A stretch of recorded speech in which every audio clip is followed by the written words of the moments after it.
की यूनिवर्सिटी स्कोला सुपीरियरो ने fully funded scholarships announce कर दी हैं, जिसमें आपको आईएल्ट्स की ज़रूरत नहीं है और ना ही आपको एप्लीकेशन फ़ीस की ज़रूरत है।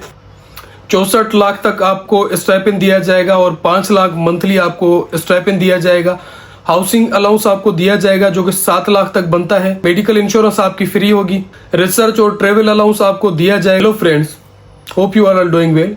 आज हम बात करेंगे इटली की एक यूनिवर्सिटी के बारे में जिसका नाम है स्कोला सुपीरियोरे, जिसको सांता यूनिवर्सिटी भी कहते हैं, जो कि पेसा के अंदर है। 58 फुली फंडेड स्कॉलरशिप इस यूनिवर्सिटी ने अनाउंस की हैं। सबसे ज्यादा स्टाइपेंड और सबसे ज्यादा फैसिलिटीज ये यूनिवर्सिटी प्रोवाइड कर रही है as compare to other universities जो भी मैंने देखी है। 42 साइकिल के अंदर 58 फुली फंडेड स्कॉलरशिप इस यूनिवर्सिटी अनाउंस की है। आज हम इस यूनिवर्सिटी के बेनिफिट्स के बारे में बात करेंगे, एलिजिबिलिटी क्राइटेरिया के बारे में बात करेंगे, प्रोग्राम्स कौन कौन से हैं और इन प्रोग्राम्स की कितनी सीट्स हैं उनके बारे में बात करेंगे, डॉक्यूमेंट्स कौन कौन से आपको रिक्वायर्ड हैं उसके बारे में हम बात करेंगे, एप्लीकेशन प्रोसेस क्या है और किस तरह से आपको अप्लाई करना है, सिलेक्शन क्राइटेरिया किस तरह से होता है इस यूनिवर्सिटी में और इम्पोर्टेंट डेडलाइंस क्या है, ये सारी चीज़ें आज हम डिस्कस करेंगे। पहले हम शुरुआत करते हैं बेनिफिट से। बेनिफिट्स में ये है कि सबसे स्टाइपेंड की बात करें तो स्टाइपेंड वैसे बाकी यूनिवर्सिटीज़ में कोई 16,000 यूरोज दिया जाता है पर ईयर, लेकिन इस यूनिवर्सिटी में 19,740 यूरोज दिया जा रहा है जो कि 64,50,000 पर ईयर बनते हैं।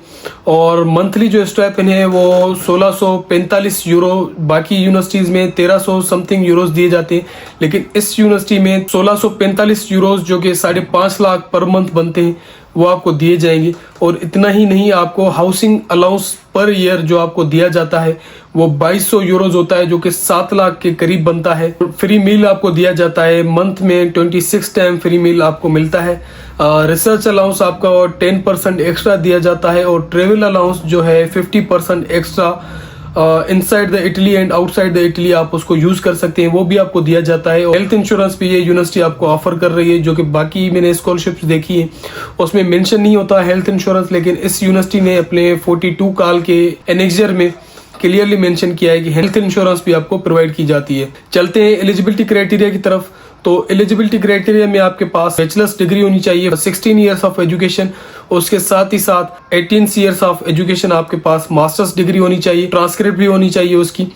अगरचे आपके पास मास्टर्स डिग्री नहीं है इस टाइम तो आप होप सर्टिफिकेट के बेस पे भी अप्लाई कर सकते हैं और आपकी जो ग्रेजुएशन होनी चाहिए 31 अक्टूबर 2026 तक आपकी ग्रेजुएशन होनी चाहिए, यानी कि 31 अक्टूबर 2026 तक आप ये डिग्री होनी चाहिए। और चूंकि इस यूनिवर्सिटी में आईएलटीएस की रिक्वायरमेंट नहीं है तो इंग्लिश प्रोफिशिएंसी लेटर आपको चाहिए होगा। और एज लिमिट के हवाले से इस यूनिवर्सिटी के एनेक्जर में कुछ मेंशन नहीं है, तो इस वजह से ज्यादातर ये चांसेस हैं कि एज लिमिट की भी कोई रिक्वायरमेंट नहीं है।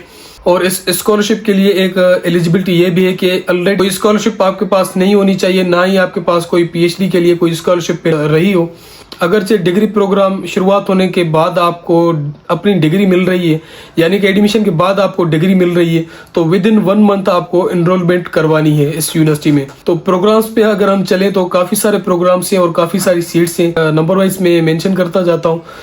सबसे पहले है एग्रो बायोडाइवर्सिटी है जिसकी 5 सीट्स हैं, एग्रो बायो साइंसेस हैं जिसकी भी 5 सीट्स हैं, बायो रोबोटिक्स है जिसकी सबसे ज्यादा सीट्स हैं, 9 सीट्स हैं बायो रोबोटिक्स की, लॉ है जिसकी 6 सीट्स हैं, इकोनॉमिक्स है जिसकी 5 सीट्स हैं। और इकोनॉमिक्स के लिए मैं मेंशन करता चलूं कि सिर्फ 2 दिन बचे हैं, सिर्फ इकोनॉमिक्स की जो डेडलाइन है वो 15 अप्रैल तक है, बाकी सारे प्रोग्राम्स की डेडलाइन 15 मई तक है।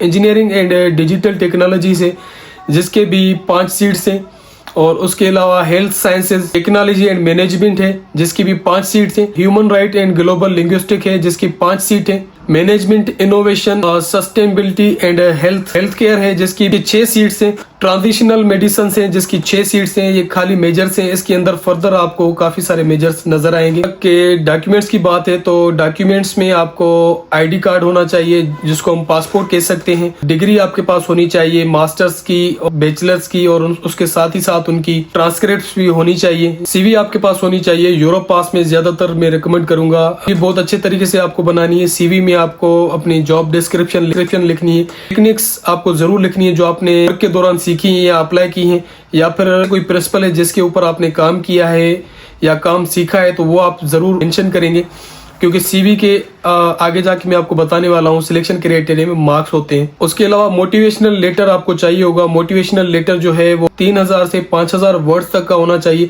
और आपका जो मेजर है, जिस मेजर में आप अप्लाई कर रहे हैं, उससे जरूर कोरिलेट करना चाहिए। ऐसे मेजर्स हैं जिसकी थीसिस के प्रूफ भी आपको चाहिए होंगे, जैसे बायो रोबोटिक्स हो गया, लॉ हो गया और इकोनॉमिक्स हो गया। इन मेजर्स के आपको थीसिस के 3 से 4 पेजेस आपको चाहिए होंगे जो आपने अपलोड करने हैं।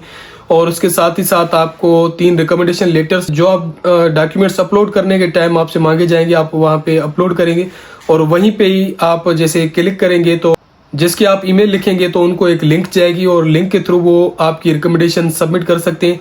तो मेक इट श्योर कि आप उन्हीं की ईमेल्स दें, उनके पास एक लिंक जाएगी और उस लिंक के थ्रू वो ओपन करके आपकी रिकमेंडेशंस दे सके। ऑप्शनल डॉक्यूमेंट्स हैं। ऑप्शनल डॉक्यूमेंट्स आपकी जो सिलेक्शन क्राइटेरिया में काफी हेल्प करते हैं, जिसमें सबसे पहले पब्लिकेशंस है। पब्लिकेशंस के बाद अगर आपके पेटेंट्स हैं या आपके पास कोई रिसर्च एक्सपीरियंस है और रिसर्च सर्टिफिकेट है तो उसको जरूर आपने ऐड करना है। आपके पास टॉफल या आइल्स या जीआरई के सर्टिफिकेट्स हैं तो वो भी आपने जरूर ऐड करने हैं। एक्स्ट्रा आपके पास जो भी डॉक्यूमेंट्स हैं वो आपने ऑप्शनल डॉक्यूमेंट्स में जरूर सबमिट करने हैं, जो कि सिलेक्शन क्राइटेरिया में आपको काफी हेल्पफुल रहने वाले हैं। सिलेक्शन क्राइटेरिया पे अगर हम जाएं तो सिलेक्शन क्राइटेरिया में ये है कि आपकी जो क्वालिफिकेशन होती है उसकी 40 to 70% मार्क्स होती हैं और जो रिसर्च प्रपोजल है, रिसर्च प्रपोजल के 20 to 40 मार्क्स होते हैं और इंटरव्यू के 30 to 60 मार्क्स होते हैं। इनके लिए चाहिए आपको 60 to 70 मार्क्स चाहिए आउट ऑफ 100। क्वालिफिकेशन में अगर कि आपके पास एक्स्ट्रा सर्टिफिकेट्स हैं, एक्स्ट्रा कोर्सेस आपने किए हुए हैं तो उसके बेस पे आपको ज्यादा से ज्यादा मार्क्स मिल सकती हैं। और रिसर्च प्रपोजल अगर आप जितना अच्छा आपका बना हुआ होगा और जितना ज्यादा कोरिलेट करेगा आपके जो मेजर प्रोग्राम है जिसमें आप अप्लाई कर रहे हैं पीएचडी के लिए, उतनी ज्यादा आपको मार्क्स दी जाती हैं। और इंटरव्यू में यह है कि आपकी लैंग्वेज देखी जाती है और आपसे रिसर्च प्रपोजल के बारे में पूछा जाता है सबसे ज्यादा। उसके बाद आपका जो रिसर्च एक्सपीरियंस है उसके बारे में आपसे पूछा जाता है। तो अगर आप इनकी बहुत अच्छे से तैयारी करते हैं तो इंटरव्यू में भी आप बहुत अच्छे मार्क्स ले सकते हैं। अप्लाई किस तरह से करना है लिंक में डिस्क्रिप्शन में दे दूंगा, इस यूनिवर्सिटी के ऑफिशियल पोर्टल की भी और एनेक्जर फाइल की भी। आपने लिंक के थ्रू जाके रजिस्टर करना है। रजिस्टर करने के बाद आपने लॉगिन करना है। लॉगिन करने के बाद आपने सारी इंफॉर्मेशन जो भी ली जा रही है according to your academics background वो आपने फिल करनी है। इंफॉर्मेशन फिल करने के बाद आपने अपने सारे डॉक्यूमेंट्स अपलोड करने हैं। इन दी एंड सेक्शन आपसे रेफरेंस भी मांगे जाएंगे, वहां पे जस्ट आपने ईमेल लिखनी है अपने सुपरवाइजर्स की और उसके बाद आपने एप्लीकेशन सबमिट कर देनी है। इकोनॉमिक्स के लिए जो लास्ट डेडलाइन है वो सिर्फ 2 दिन रह गए, 15 अप्रैल है। बाकी जितने भी सारे मेजर्स हैं उसकी डेडलाइन काफी ज्यादा एक्सटेंड है। सिलेक्शन क्राइटेरिया में मार्किंग सिस्टम को बता दिया, लेकिन ये है कि जैसे ही आप एप्लीकेशन सबमिट करते हैं तो एडमिशन कमेटी आपके स्कोर बनाना शुरू कर देती है। उस स्कोर में आपकी जो सीवी होती है, आपकी जो ट्रांसक्रिप्ट होती है और रिसर्च प्रपोजल होता है, उसके बेस पे आपको मार्किंग की जाती है। यूनिवर्सिटी की वेबसाइट को आप कंटिन्यूसली देखते रहें क्योंकि 2 हफ्ते पहले इंटरव्यू की जो शेड्यूल होता है वो यूनिवर्सिटी की वेबसाइट पे अनाउंस हो जाता है। End of June and mid of July तक आपके जो रिजल्ट्स होते हैं वो अनाउंस हो जाते हैं इस यूनिवर्सिटी में।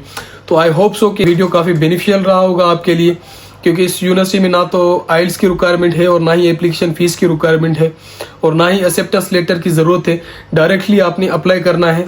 मजीद ऐसी वीडियोस के लिए मेरे यूट्यूब चैनल को सब्सक्राइब करें, मेरे व्हाट्सएप चैनल को और फेसबुक पेज को भी फॉलो करें ताकि आने वाली हर अपडेट आपके पास आती रहे।